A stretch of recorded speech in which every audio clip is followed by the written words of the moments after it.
تو وہ کفر آپ کی طرف پلٹ کر آتا ہے۔ تو اس فتوے کی اور اس حدیث کی روشنی کے اندر خود ان کو محاسبہ کرنے کی ضرورت ہے کہ آپ یہاں پر ناجائز طور پر کسی کو قادیانی، کسی کو کافر بنا کر اگر فتوے لگاتے ہیں تو آپ کی بھی کوئی بات پرست ہونی چاہیے۔ تو ناجائز طور پر اس طرح کا جو لوگ کام کرتے ہیں، جو دھندا کر رہے ہیں، ان کے خلاف بھی قانون کو حرکت میں آنا چاہیے۔ اب یہاں پر یہ فضل الرحمان جو ہے انہوں نے تو گفتگو کی ہے کہ یہ مسجد ہے اور جہاں پر ایک جگہ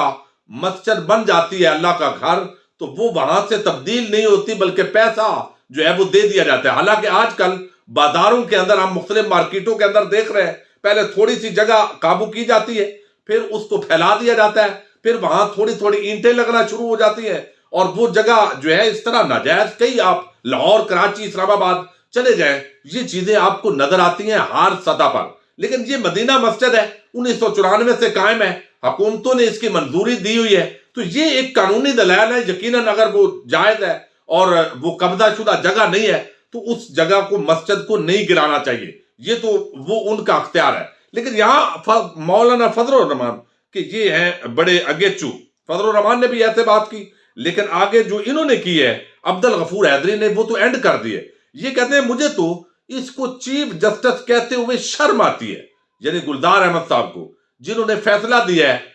یعنی رجسٹری، کراچی رجسٹری کے اندر 40 سال عدالت اندھی رہی، چیف جسٹس اندر رہا۔ مجھے لگتا ہے کہ یہ چیف جسٹس قادیانی ہے۔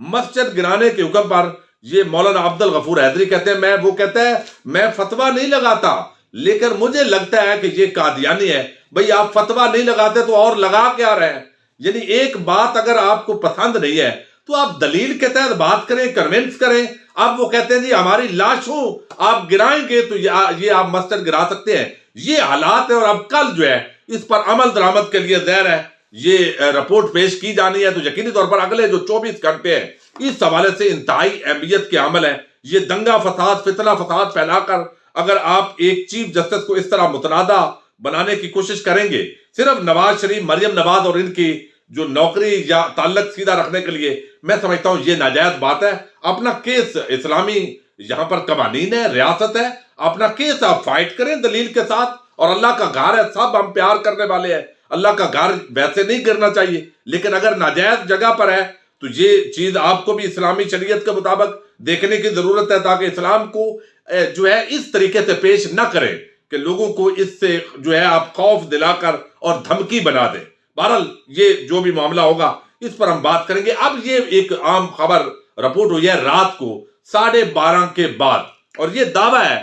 ہے یعنی وزیر اعظم عمران خان کے سابقہ جو اہلیہ ہیں ریحام خان،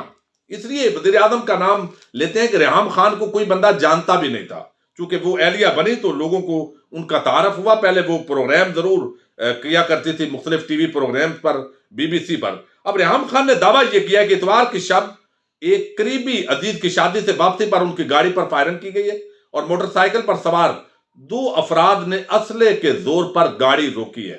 ساتھ ہی انہوں نے سوال کیا جو ان کی ہمیشہ عادت ہے، انہوں نے کہا کہ یہ ہے عمران خان کا نیا پاکستان، بزدلوں، ٹھگوں اور لالچیوں کی ریاست میں خوش آمدید۔ اب یہ انہوں نے ٹویٹ کیا ہے، اور وہ اسلام آباد کے علاقے شمس کالونی کے تھانے میں موجود تھی، لیکن واقعے کی ایف آئی آر درج نہیں کی گئی۔ بعد ازاں انہوں نے بتایا کہ درخواست جمع کروا دی ہے، ایف آئی آر کا انتظار ہے۔ اب انڈیپینڈنٹ اردو سے ریحام خان کے دعووں کے حوالے سے ایس ایس پی آپریشن سے اسلام آباد سے رابطہ کیا لیکن رابطہ نہیں ہوا، تو اس کے ساتھ ہی جو ہے ایف آئی آر کی درخواست دینے والے ان کے جو پرسنل سیکرٹری ہیں بلال عظمت، انہوں نے بتایا ہے کہ دراصل فائرنگ سے کچھ ہی دیر قبل ریحام خان اس گاڑی سے دوسری گاڑی میں منتقل ہوئی تھی۔ اس درخواست میں درخواست گزار بھی اسی لیے ریحام خان کی بجائے بلال عظمت ہے کیونکہ اس گاڑی میں وہی موجود تھے۔ ریحام خان کی ٹویٹ کے بعد لوگوں کی جانب سے ان کی خیریت دریافت کرنے کا سلسلہ شروع ہے، اور اب یہ پورا جو معاملہ ہے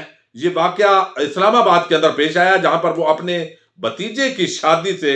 واپس آ رہی تھی۔ انہوں نے یہ دعویٰ کیا ہے۔ اب اس پر جو پولیس ہے وہ کارروائی شروع کر چکی ہے، چونکہ کئی دفعہ ایسے ہوا ہے کہ واقعات کا جو رخ ہے، جیسے مسز سرینا عیسیٰ ہے، آپ کو علم ہے وہ قاضی فائد عیسیٰ کی اہلیہ ہے، اور معاملات اگر کوئی ذاتی نوعیت کے بھی ہوں تو وہ اس کو عالمی اور ایجنسیاں اور پیچھے اور بلیک میل، ہراساں اس چکر میں بنا دیتی ہیں۔ تو کچھ ایسے بدقسمتی کے ساتھ پاکستان کے اندر جو ہے وہ کردار مشکوک ہو گئے ہیں کہ جب کوئی واقعہ ہوتا بھی ہے اور وہ اصلی بھی ہو، جیسے اب نواز شریف اگر کہے کہ میں واقعی بیمار ہوں اور خدا نخواستہ مرگ الموت اور قریب ہوں، تو لوگ نہیں مانیں گے کہ یہ پہلے چونکہ روٹین کے مطابق جھوٹ بولتے رہتے ہیں۔ مسز سرینا عیسیٰ ہیں، ان کے حوالے سے بھی اب ایک پرسیپشن بنتی جا رہی ہے۔ ریحام خان ہے، انہوں نے وزیر اعظم عمران خان کے بغض اور اندھے اناد کے اندر کچھ بھی کرنا ہے، لیکن بہرحال اس پر ایک واقعہ ہے اور بڑا شاکنگ نیوز ہے اگر اسلام آباد کے اندر